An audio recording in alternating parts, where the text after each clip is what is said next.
Imagine a serene trail, nestled in the heart of small-town Indiana. It's a place of peace, history, and community. But in February 2017, this peace was shattered. Two young friends, Liberty German and Abigail Williams, went hiking on the Delphi historic trails. They were enjoying a day off from school, but never returned home. The following day, a search party made a heartbreaking discovery. Liberty and Abigail were found dead in a wooded area near the trail, brutally murdered by an unknown assailant, but the details of their last moments remained a mystery. This case has received a lot of attention, not only because of the shocking nature of the crime, but also because of the clues that the girls left behind. Investigators found something chilling, a video and audio recording on Liberty's phone. This evidence turned the case into a nationwide search for a killer. Liberty's phone captured the voice of a man saying, "Down the hill," along with a grainy image of the suspect. It was a break, but not the kind that cracks a case wide open. The voice? Unfamiliar. The image? Not clear enough. The clues were there, but answers? Still out of reach. The authorities pored over thousands of tips and leads. Sketches of the potential suspect were circulated. Every hiker, visitor, and local became a part of an extensive web of interviews. Yet the killer remained like a ghost, heard but unseen, present but elusive. That is, until October 2022, when a major breakthrough happened. The police arrested a 50-year-old Delphi man named Richard Allen and charged him with 2 counts of murder. They also revealed that Allen's gun was linked to the crime scene and that he had admitted to being on the trail on the day of the murders. But who is Richard Allen, and what was his motive for killing the girls? And how did the police finally catch him after so long? The Delphi murders have been called the Snapchat murders because of the crucial role that social media played in the investigation. Abby and Libby were best friends who loved to spend time together, especially outdoors. They were both in the 8th grade and had a bright future ahead of them. On February 13, 2017, a mild winter day, they decided to go for a hike on the Delphi historic trails, a popular spot for locals and tourists alike. The trails are scenic and historic, featuring an abandoned railroad bridge that spans over Deer Creek. The bridge, known as the Monon High Bridge, is one of the highest in Indiana and offers a stunning view of the surrounding nature. The girls were dropped off by Libby's older sister, Kelsey, at around 1:35 p.m. near the trailhead. They planned to meet Libby's father at 3:15 p.m. at the same spot. Kelsey later said that she didn't notice anything unusual or suspicious, and that the girls seemed happy and excited. She also said that she told them to be careful and that she loved them. The girls started their hike and soon reached the Monon High Bridge. At 2:07 p.m., Libby posted a photo of Abby on Snapchat, walking on the bridge. This would be the last time anyone heard from them.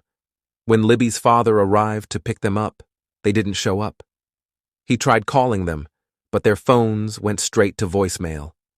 He started to look for them, along with some family members and friends, but couldn't find them anywhere. At 5:30 p.m., he reported them missing to the police. The police quickly launched a search operation involving volunteers, dogs, drones, and helicopters. They initially thought that the girls might have gotten lost, or injured, or run away.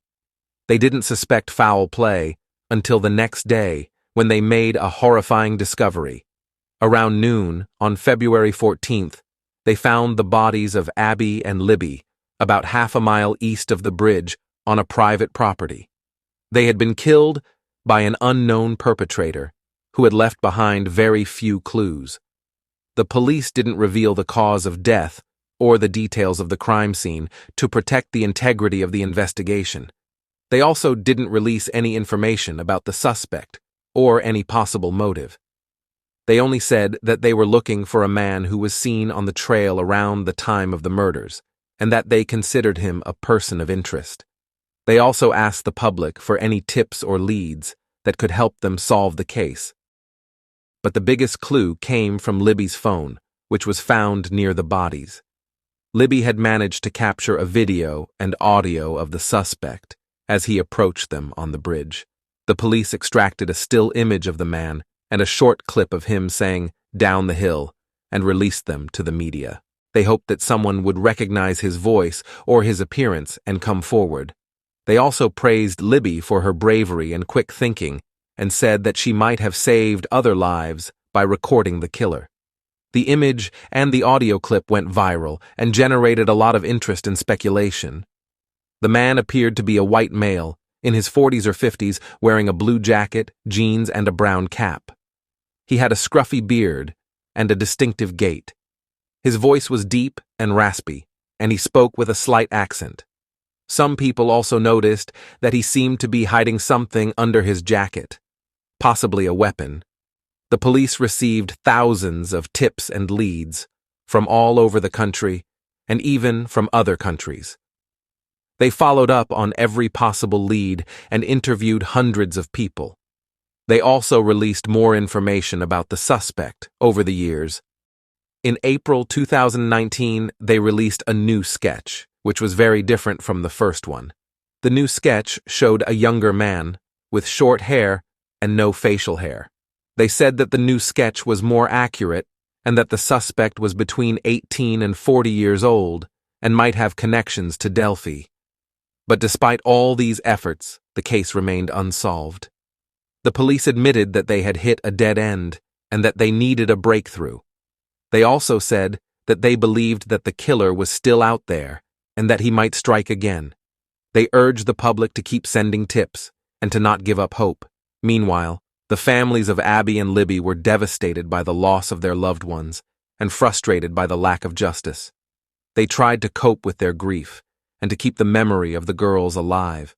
They also tried to raise awareness about the case and to help other victims of crime. They set up a foundation in honor of the girls, called the Abby and Libby Memorial Park, which aims to provide a safe and fun place for children and families to enjoy. They never gave up hope, and they never stopped fighting for the girls. They believed that one day the truth would come out, and that the killer would pay for his crimes. And that day finally came, in October 2022, when the police announced that they had arrested a suspect and charged him with the murders of Abby and Libby. The suspect was Richard Allen, a 50-year-old Delphi man who lived about a mile away from the crime scene. Allen was a divorced father of two who worked as a mechanic at a local garage. The police revealed that they had been watching Allen and had secured a search warrant for his residence and vehicle. According to them, they discovered incriminating evidence, including a firearm matching the one used in the girls' murders and a jacket resembling the one worn by the perpetrator. Furthermore, they stated that Allen had confessed to encountering the girls on the trail, ordering them to go down the hill and ultimately taking their lives due to personal frustrations. Allen apparently admitted to selecting the girls at random and clarified that he had no prior connection to them.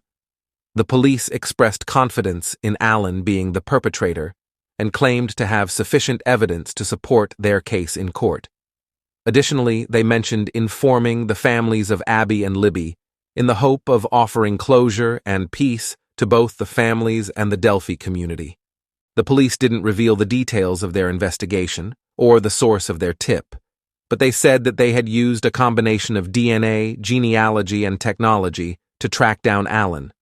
They also said that they had received help from other agencies, such as the FBI, and from private investigators, such as Paul Holes, who had helped solve the Golden State Killer case.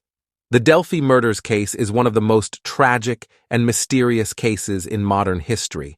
It is also one of the most inspiring and remarkable cases that shows the power of courage, perseverance, and justice. It is a case that reminds us of the dangers and the evils that lurk in our world, but also of the goodness and the love that prevail in our hearts.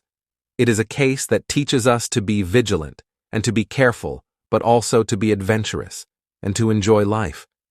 It is a case that honors the memory and the legacy of two young girls who were taken from us too soon, but who will never be forgotten. Thank you for watching this video and for joining us on this journey. We hope that you enjoyed our content. If you did, Please make sure to subscribe to our channel and ring the notification bell to get notified of our latest videos. Until next time, keep your eyes open and always seek the truth.